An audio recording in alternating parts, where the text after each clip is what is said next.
The Legend of Chobar and the Transformation of Adinath Lokeshwar Temple. According to the Soymunath Puran and local legend, Kathmandu Valley was once a vast lake. The goddess Manjushri, who journeyed here from Tibet, China, carved out gorges at what is now known as Chobar gorges, draining the waters and creating habitable land. It is believed that at this time, the goddess established a temple dedicated to deity Changrasen or Tibetan goat on the hilltop. The priestly families and helpers who live around the temple later formed a settlement which grew into the community we now know as Chobar. The temple later became a Buddhist monastic complex, and the settlement's name Chobar was derived from the name of the monastery. The name Chobar is believed to come from the Newari term Chobar. Cho means top of the hill and Baha is a short form of Bahal, meaning monastery in Newari. Therefore, Chobaha translates to the monastery located on the top of a hill. Today, this temple is known as Adinath Lokeshwar Temple. A famous legend is also associated with the transformation of the temple. During the chariot festival, an incident occurred with the chariot of Lord Changrasen near Kumaripati at Balku. While the chariot was being pulled smoothly, one of its wheels sank into the earth, causing the chariot to halt. During this moment, the statue of Lord disappeared from the chariot. It is believed that Tibetan lamas stole the statue and transported it to Lhasa, Tibet's capital. As a result, the temple was worshipped without a statue for many years. One day, a cowherd from Chobar village noticed that one of his cows was offering milk to a stone by a Nakku river, near its confluence with the Bagmati river. Surprised, the cowherd approached the stone and was stunned to see the appearance of Lord Adinath, who revealed his story. According to the legend, Lord Adinath had once resided in Sanogaon, where he was worshipped as a protector deity. However, an epidemic struck the village, causing many deaths. The villagers, puzzled and angered by this, threw their beloved god into the Nakku river. The statue was carried downstream, eventually resting at the location where the cowherd discovered it. Upon hearing the news, the villagers organized a festive processions and brought the statue back to the Chobar temple, where it was placed in front of the spot where the statue of Changrasen had once been. The ritual and celebrations surrounding the statue's return were marked by devotional music and songs. Since that day, the villagers have celebrated the event annually with the processions from Nakku Dovan to Chobar during Chaitra Dasai to commemorate the return of Lord Adinath. According to historical documents, the temple located on Chobar Hills was initially built by King Angshuvarma during the Lichivi period in the 7th century, and it is dedicated to Lokeshwar. Some small votive stupas from this period still remains at the site. The three-storied pagoda temple of Adinath, located on the south side of the monastery courtyard, was constructed in the 15th century and later reconstructed in 1640 AD during the Malla period. The earliest inscriptions found at the temple dates back to Nepal Samvat 761, which marks the completion of the temple and was attended by King Siddhi Narsingha Malla and his son Srinivas Malla of Patan. The temple of Jalpinaik, located nearby, was built in 723 Bikram Sambat by King Siva Singh Malla. The gold-plated pinnacle was added in 789 Bikram Sambat by King Srinivas Malla of Patan, and it was later reconstructed in the pagoda style by King Rajya Prakash Malla of Kathmandu in 871 Nepal Sambat. A notable feature from the Malla period is the presence of Maulo or sacrifice pool, located about 60 meters east of the Adinath temple. During the Bada Dasai and Chaitra Dasai festival, animals are sacrificed here in worship of goddesses Durga.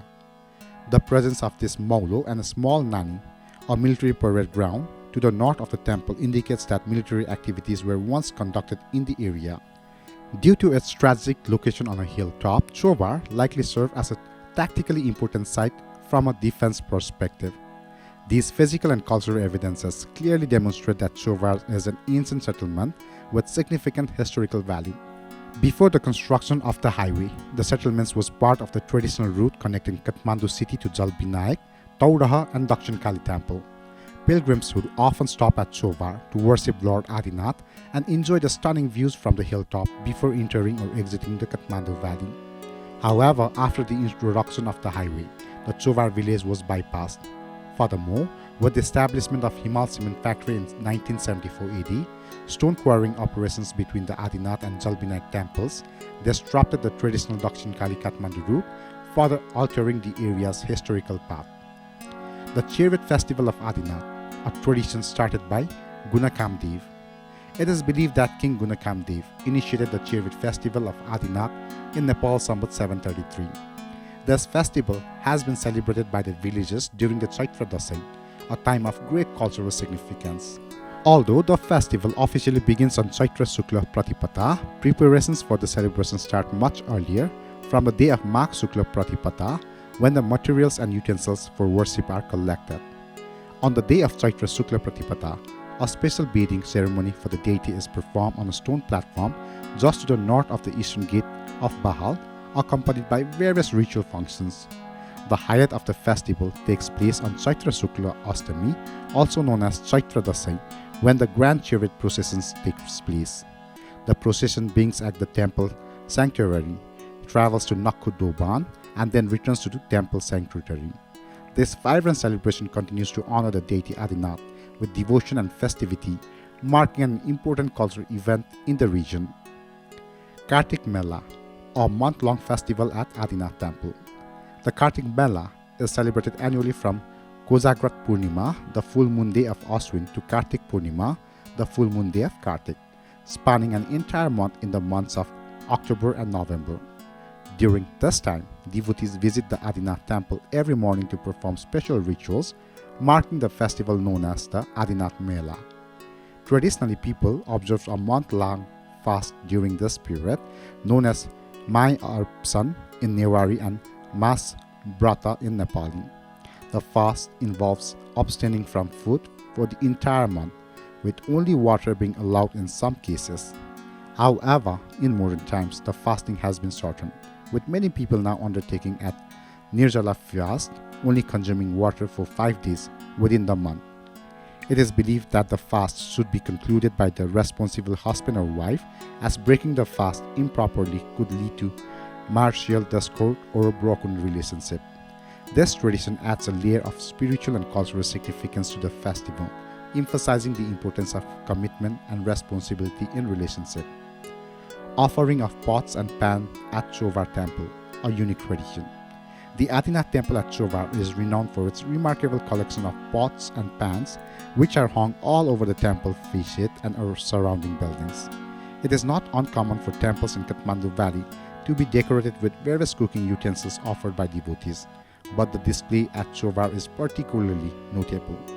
These utensils are strung across the temple walls, the rest house or sattal, and other structures surrounding the temple. Once all the available space is filled, the temple walls themselves are used to hang these items. This practice of offering utensils has become an important and decorative feature of the temple, setting it apart from other temples in the region.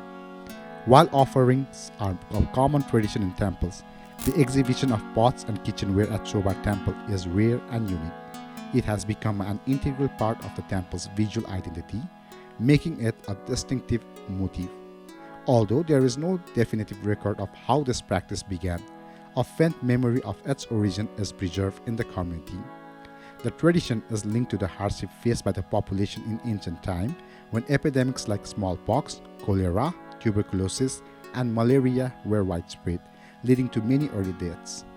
In these difficult times, when a person died without leaving behind children, the wife would often commit sati or self-immolation with her husband's body. Following such tragic events, dowry or kwasa that the daughter-in-law had brought to the marriage was left unused in the household. The sight of these utensils, now associated with grief, was painful for the family members. To alleviate their sorrows, these kitchen items were offered to the temple as a form of donation. Although the practice of sati eventually came to an end, the tradition of offering utensils to the temple continued. This custom, known as Basaja Chaygu, involves hanging pots, pans, and other kitchen items in the temple when a person dies without issue. If the deceased person owned by any religious manuscript or books, these were given to local priests or astrologers. One such manuscript can still be seen hanging in the Indreswari temple at Pannauti. Though myths practice, the communities seek to honor the deceased and relieve the emotional burden associated with the loss of loved ones. Thank you.